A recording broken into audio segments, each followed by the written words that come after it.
Okay, नमस्कार दोस्तों। आज के इस वीडियो लेक्चर में हम सीखेंगे कि एक चेस बोर्ड जो है उसको हम कंप्यूटर ग्राफिक्स में टर्बो सी एनवायरनमेंट में कैसे क्रिएट कर सकते हैं।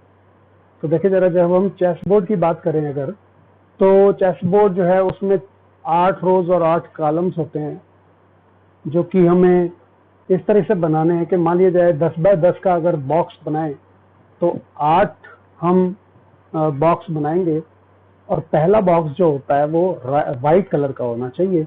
उसके बाद जो है वो ब्लैक, फिर वाइट, फिर ब्लैक, इस तरह से हमें बनाना चाहिए। ये जो हम 10 बाय 10 का बॉक्स बनाएंगे जिसको हम रेक्टेंगल फंक्शन से बना सकते हैं, वो एक्चुअली एक स्क्वायर होगा। तो इस तरह से 80 डायमेंशंस जो हैं वो एक्स डायरेक्शन में जाएंगी और 80 ही जो है वो वाई डायरेक्शन में जाएंगी अगर हम 10 बाय 10 का एक स्क्वायर छोटा बॉक्स जो है वो बनाते हैं। अब जब भी हम रेक्टेंगल बनाना चाहेंगे तो आपको मालूम होना चाहिए कि रेक्टेंगल में हम अपर लेफ्ट कॉर्नर और लोअर राइट कॉर्नर हमें स्पेसिफाई करना पड़ता है, जो मैंने रेड कलर से मार्क किए हैं अपने डायग्राम में। तो इस तरीके से एक रेक्टेंगल बन जाएगा अगर हमें अपर लेफ्ट कॉर्नर और लोअर राइट कॉर्नर का डायमेंशन पता है। इसी तरह हमें एक एक करके सारे ही रेक्टेंगल्स के लिए अपर लेफ्ट और लोअर राइट कॉर्नर्स की डायमेंशंस को बताना होगा।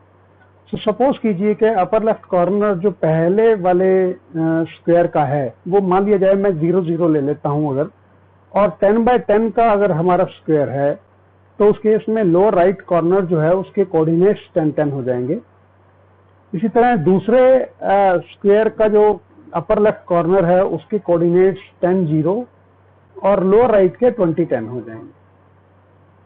इसी तरह मैं इसे एक्सटेंड करता हूं 30 10 40 10 50 10 और 70 10 के बाद लास्ट जो होगा वो 80 10 हो जाएगा राइट कॉर्नर का कोऑर्डिनेट। तो आप देखें 80 10 हो गया।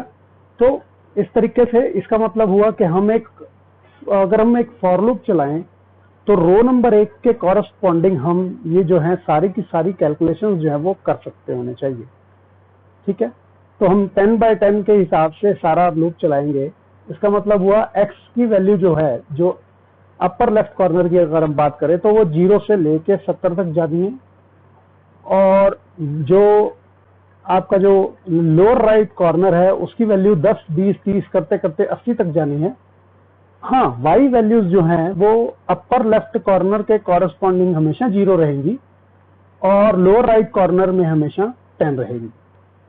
तो इसका मतलब हुआ कि अगर हम एक फॉर लूप बना लेते जो कि मुझे हर रो के कॉरस्पॉन्डिंग जो है आपका आउटपुट दिखाएगा, तो मेरे को कुछ ऐसा लूप चाहिए होगा जो कि सपोज करिए रो नंबर 1 से 8 तक चल रहा हो, या अगर हम मान लिया 0 से शुरू करें तो 0 से 7 तक चले। तो हर रो के कॉरस्पॉन्डिंग मुझे एक और लूप चलाना होगा जो कि हमारे को रेक्टेंगल्स के फंक्शन के द्वारा स्क्वायर प्रोड्यूस करवाने में हेल्प करेगा। तो x जो है वो 0 से मान लिया जाए हम 10 विड्थ का अगर हम ले रहे हैं, मान लिया जाए अपना स्क्वायर, छोटा स्क्वायर, तो हमें x less than equal to 70 तक जो है वो अपर लेफ्ट कॉर्नर के कॉरस्पॉन्डिंग x वैल्यू को चलाना होगा।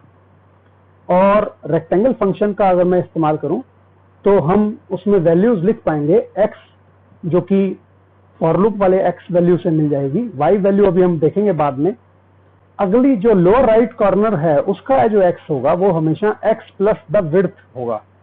इस केस में हमारे पास 10 विड्थ है तो हम वहां x प्लस 10 लिख रहे हैं फिलहाल के लिए, समझने के लिए। अब जो y वैल्यूज हैं वो कैसे आएंगी? पहली वाली जो हमारी रो है उसके कॉरस्पॉन्डिंग हम निकालना चाहेंगे, तो हम रो से उसे कोरिलेट करने जा रहे हैं।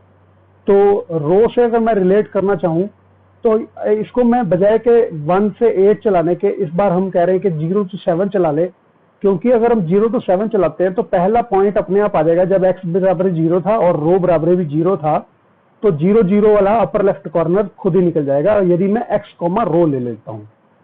इसी तरह जो हमारा y वैल्यू है जो कि लोअर राइट कॉर्नर के लिए निकालना है, वो पहली रो के कॉरस्पॉन्डिंग 10 आएगा, हमेशा 10 रहने वाला है। तो इसलिए हम रो वाइज अगर हम देखें तो रो नंबर 0 में उसकी वैल्यू 10 आनी चाहिए। रो नंबर 1 में, जिसको हम की एक्चुअली 2 ले लेंगे, सेकंड रो होगी मतलब, तो उसमें 20 आना चाहिए। तो इसलिए हम यहाँ पर रो नंबर +1 को गुणा करेंगे 10 से। तो यहाँ से हम बड़े आराम से जो है वो कैलकुलेशन जो है वो कर पाएंगे। तो ये दो फॉर लूप यदि मैं इस्तेमाल कर लूं तो मुझे लगता है कि हमें जो है स्क्वायर बॉक्सेस जो हैं वो मैं क्रिएट कर पाऊंगा 8 बाय 8 के, और उसके बाद मैं रंग भरने का जो हमारा कोई भी एक एल्गोरिदम होगा उसका इस्तेमाल करके मैं इसमें कलर भर लूंगा। तो इस तरीके से ये हम चेसबोर्ड बनाने की कोशिश करेंगे। अब आइए चलते हैं टर्बो के एनवायरनमेंट में और वहां जाकर इसे कोड करने की कोशिश करेंगे। तो देखें जरा, हम इस टर्बो एनवायरनमेंट में पहुंच गए हैं और मैंने ये हाईलाइट कर रखा है कोड जो हमने की अभी अभी बनाने की कोशिश की थी। अगर हम फॉर लूप ले लें एक रो का जो कि 0 से 7 तक चले, एक्स का एक फॉर लूप लिया हमने जो 0 से 70 तक चलेगा, 10 का इंक्रीमेंट लेंगे, और हम रेक्टेंगल जो है वो इस तरीके से अगर हम ले लें तो हम इस फॉर लूप के साथ बहुत ही आसानी से जो है अपना जो स्ट्रक्चर है वो उसको पूरा करने में हम कामयाब हो सकते हैं। तो देखिए जरा, एक बार हम इसको चलाने की कोशिश करते हैं। क्या हमने जो स्ट्रक्चर क्रिएट करने की कोशिश की है ये प्रोग्राम चल रहा है?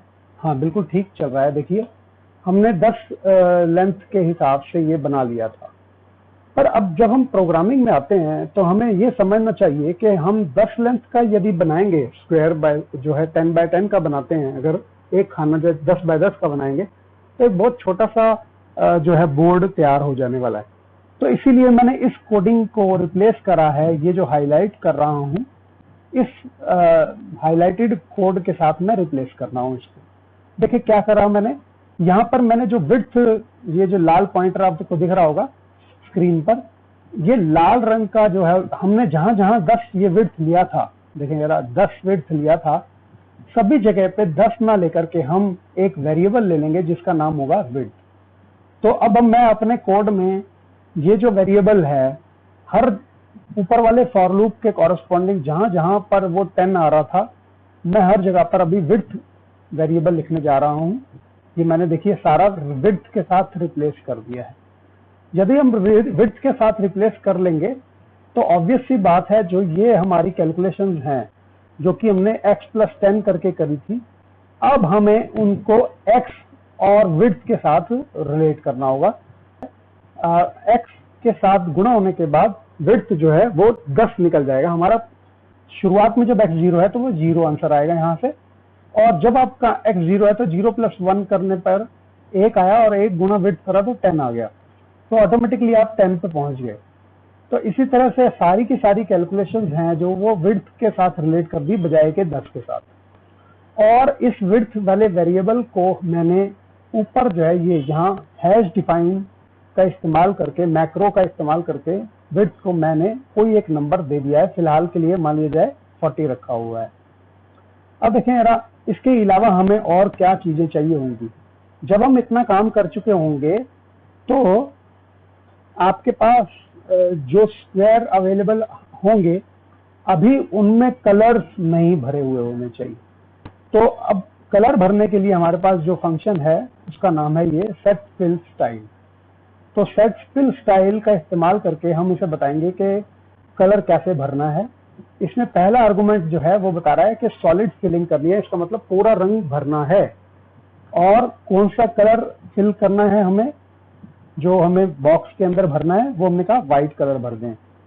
और अब हम एक काम और करने जा रहे हैं कि जो इवन नंबर वाला हमारा बॉक्स होगा, इवन नंबर वाला बॉक्स जो होगा उनके कॉरेस्पॉन्डिंग हम व्हाइट कलर भरते चले जाएंगे, और जब भी एक्स और वाई का जो जोड़ है उसकी वैल्यू एक ऑड नंबर आएगी तब हम वहां पर कोई रंग नहीं भरेंगे।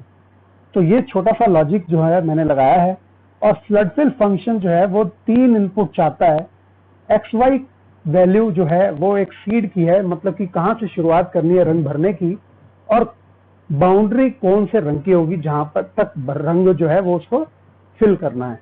तो ऑब्वियस सी बात, यहाँ पर हमने ये जो एक्स और वाई वैल्यू ली है ये ऊपर वाले रेक्टेंगल में 2 यूनिट हमने जोड़ दिए हैं, एक्स में भी और वाई में भी। तो वहां से हमें एक ऐसा पॉइंट मिल गया जो उस रेक्टेंगल के, या यूं कहें कि उस स्क्वायर के अंदर होगा, और हमने उसे कहा है कि तब तक रंग भरते रहना सफेद रंग का जो जब तक आपको सफेद रंग की बाउंड्री नजर ना आ जाए। अगर ये काम हमने कर लिया तो अब देखें जरा कि क्या अगर हम इसके सारे वेरिएबल्स को ऊपर डिक्लेयर कर दे, जोन सा भी वेरिएबल मैंने इसमें लिया वो मैंने यहाँ डिक्लेयर कर दिया है, और अब मैं प्रोग्राम को एग्जीक्यूट करता हूँ। तो देखें ये बहुत खूबसूरत सा चेसबोर्ड रेडी हो चुका है, और आप इसकी जो विड्थ है उसको आप इसी फंक्शन से कंट्रोल कर सकते हैं। मैं 50 करके फिर रन करता हूँ तो थोड़ा बड़ा चेसबोर्ड भी जो है वो यहाँ नजर आने लग जाता है। तो ये था दोस्तों छोटा सा प्रोग्राम जो कि एक चेसबोर्ड बनाने के लिए टर्बो सी में बनाना आपको सिखाता था। आशा करता हूँ आपको आसानी से जो कोड समझ आ गया होगा। आप प्लीज लाइक सब्सक्राइब कीजिए मेरे चैनल को, और अपने दोस्तों के साथ भी शेयर कीजिए अगर वो ग्राफिक्स सीखना चाहते हैं। धन्यवाद।